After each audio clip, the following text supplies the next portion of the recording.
Alam nyo guys, gusto ko lang i-share sa inyo na nakakataba ng puso na kahit papano ay nagiging effective ako para sa inyo. Sa totoo lang guys, kukunti lang talaga yung nanonood sa akin. Yung magkaroon lang ako ng 200 views tsaka 10 hearts, masayang masaya na ako no? Obvious naman na small TikToker lang ako. Hindi katulad ng ibang influencer dyan ng mga sikat kung makabenta ay sobrang dami.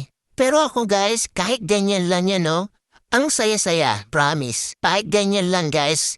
Feeling ko hindi ako napanghihinaan ng loob. Kumbaga, tuloy-tuloy lang, enjoy lang sa TikTok. Sana naman sa mga mahilig mag-check out dyan, sana lang ma-appreciate nyo din kami mga small TikToker na gumagawa ng mga original content.